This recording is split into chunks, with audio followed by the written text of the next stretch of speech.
Hi y'all, in this video I'm going to show you how to make the best, cheesiest bacon jalapeno poppers you will find.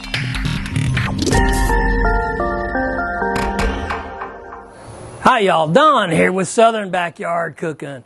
Today we will be showcasing how we in the South fry up the most cheesiest bacon-filled jalapeno poppers.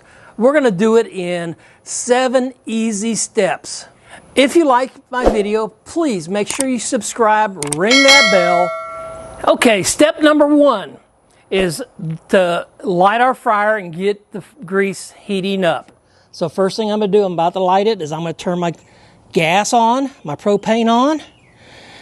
I want to barely turn my gas up. Okay, I want to light my flame, put it in here, and then turn my gas up. And you can see it started. Here I turn my red knob on my regulator up so I can have pressure and it starts heating. Okay, step 2 is to prepare the peppers. So the first thing I did is I put on my trusted glove, especially the hand that I'm going to be dealing with the peppers. Because if you have not ever experienced it, when you touch these peppers, especially inside the juices, and you touch anything like your eyes or any kind of open, it will burn the fire out of them. So wear a glove, and then when you're finished dealing with them, discard the glove. So I'm going to cut these in half. I'm going to do one and then do all the rest off camera. And then I'm going to take a spoon, just a regular spoon, and I'm going to scrape the inside out, all the seeds and the membrane. And the reason I do this is because the membrane and the seeds is what gives it the most amount of heat. So we want flavor, but we don't want it to be so hot that it'll burn our bajikas off. So I have this one done, and you can see I will do these, and then our next step is going to be preparing our filling. Okay, the next step is to prepare our filling. So cream cheese. I am using chive and onion. We're going to use 8 ounces. This is 7.5 ounces, which is close enough. The reason I'm using this and not just regular cream cheese is this has a little bit more flavor, and that's what I want. I just don't want everything in here and nothing to have any flavor to it. So I'm going to pour this, scrape all this out and put it in my bowl here. Okay.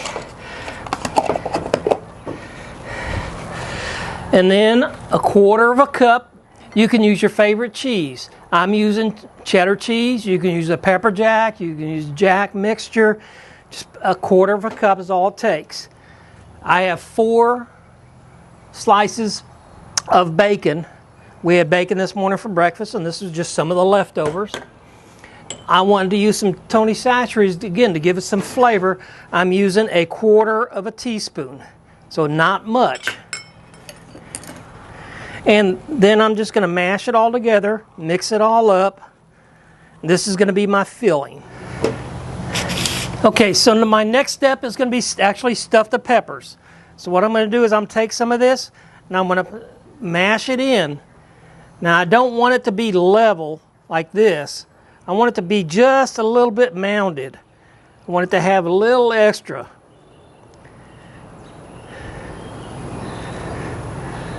Just about like that.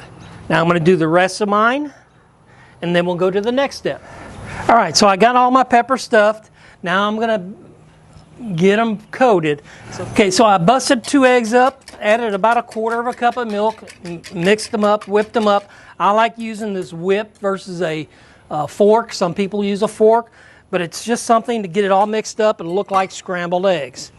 Then I'm going to take my pepper with the stuffing in it, with one hand, dump it in, get it all coated, coat it with flour,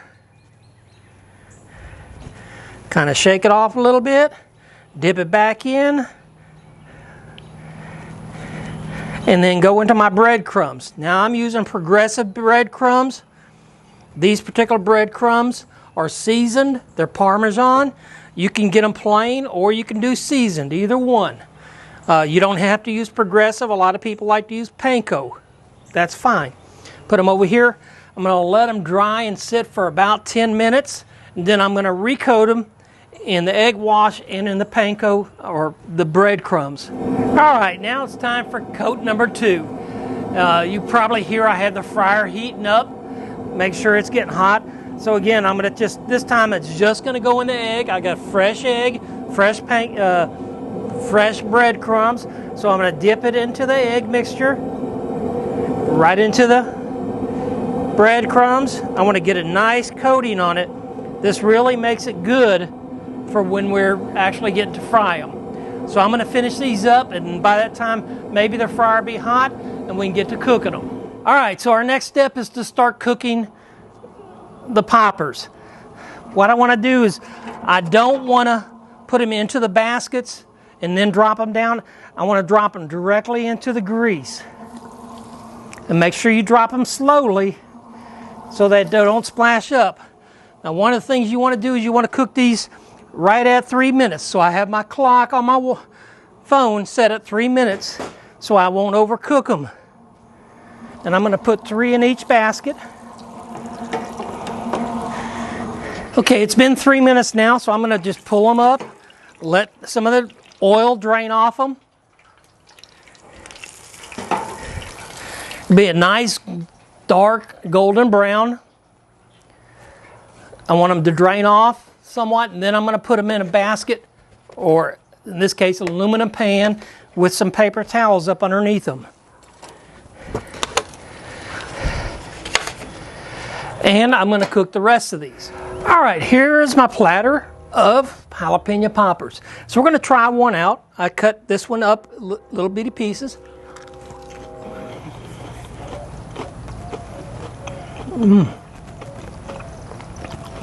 Nice and crunchy, really crispy. I can taste the jalapeno, but it's not hot.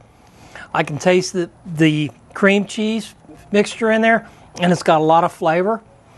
I think the Parmesan in the breadcrumbs, it really adds a good flavor to the overall. These would be great for any kind of Super Bowl, football party, anything, snacks for the kids, whatever. All right, y'all, I hope you enjoyed my video about making jalapeno poppers. It's very easy, very sweet to do. You can do it on an outdoor fryer like I made, but you can do it inside cooking with about 3 inches of oil. So really spend your time. It doesn't take long at all. The hardest thing I had to do on these is actually getting the guts out of the peppers. Until next time, hope y'all have a great day.